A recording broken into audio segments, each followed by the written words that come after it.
পীর ফকিররা, পীর দরবেশরা এই কালেমার দাওয়াত নিয়ে বাংলাদেশের পাক উপমহাদেশের বিভিন্ন ঘরে ঘরে দাওয়াত পৌঁছায় দিস। সুবহানাল্লাহ বলবেন না? না আমি তো দাওয়াত দিই না, অন্যরা দাওয়াত দিচ্ছে, আমি সুবহানাল্লাহ বলবো কেন? আরে মিয়া, এদেশে ইসলাম প্রচার করছে কারা? পীরেরা।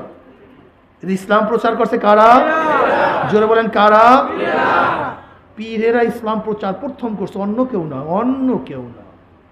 শাহজালাল ইয়ামানী রহমাতুল্লাহ একজন পীর, শাহ মাখদুম রহমাতুল্লাহ আলাই, শাহ পরান রহমাতুল্লাহ আলাই, শাহ আলী রহমাতুল্লাহ আলাই, খানজান আলী রহমাতুল্লাহ আলাই, মাইনুদ্দিন চিশতি রহমাতুল্লাহ আলাই, মাইনুদ্দিন চিশতি রহমাতুল্লাহ আলাইর একার হাতে প্রায় 1 কোটি হিন্দু মুসলমান হয়েছে।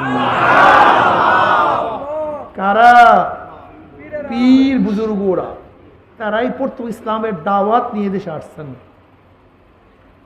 আমি প্রশ্ন করতে চাই, তখন তো তলোয়ারই আসে নাই, তলোয়ার আসছে 712 ঈসাই সালে। এর আগে যে ইসলাম গ্রহণ করছে, তলোয়ার দিয়া না আখলাক দিয়া? তলোয়ার দিয়া না চরিত্র দিয়া? তলোয়ার দিয়া না দাওয়াত দিয়া?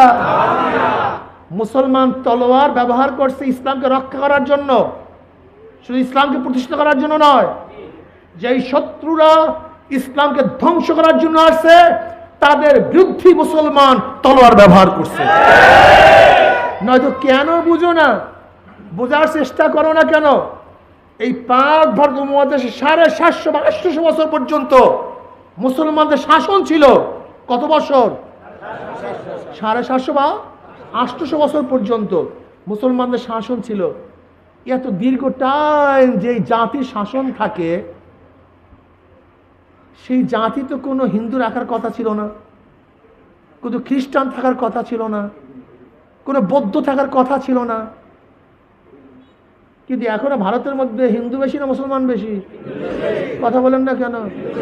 কারণটা কি? মুসলমান জোরপূর্বক কাউকে ইসলাম ধর্ম গ্রহণ করায়নি, কোনো মন্দির ভাঙ্গে নাই।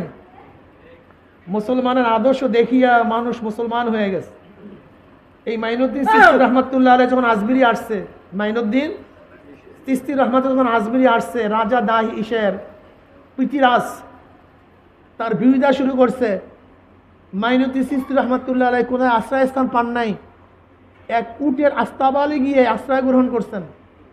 উট পায়খানা প্রসাব, তার মধ্যে গিয়ে একটু মাথা গুছছেন,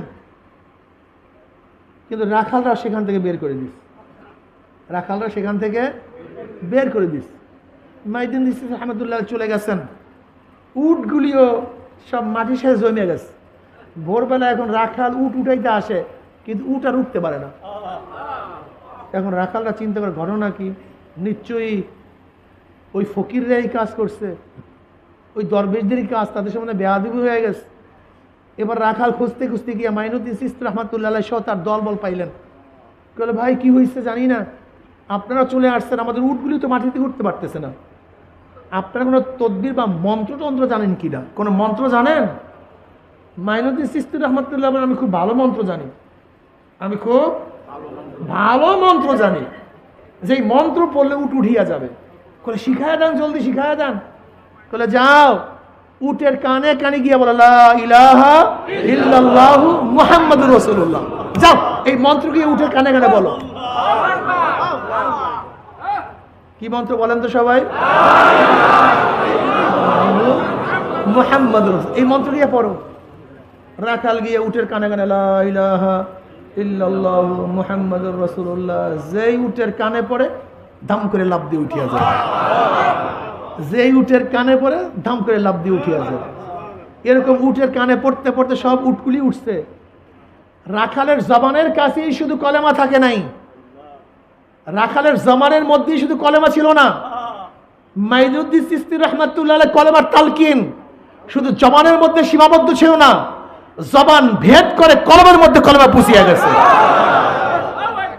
জবান ভেদ করিয়া কলেমা কোথায় পুষছে? কলেমা আটকে গেছে। আর কলমের মধ্যে একবার কলম আটকাইল ওই আসিয়া আলাইহিস সালাতু ওয়াস সালামের যত অত্যাচার করছে, কিন্তু ঈমান আর ছোটে নেই, ঈমান ছোটে নেই। এবার ওই এলাকার মধ্যে আজমিরের মধ্যে যেখানে যেখানে রোগ শোক, ওই দরবারের কাছে যায়, ভাই কোনো মন্ত্র জানেন কিনা? হার মন্ত্র আছে।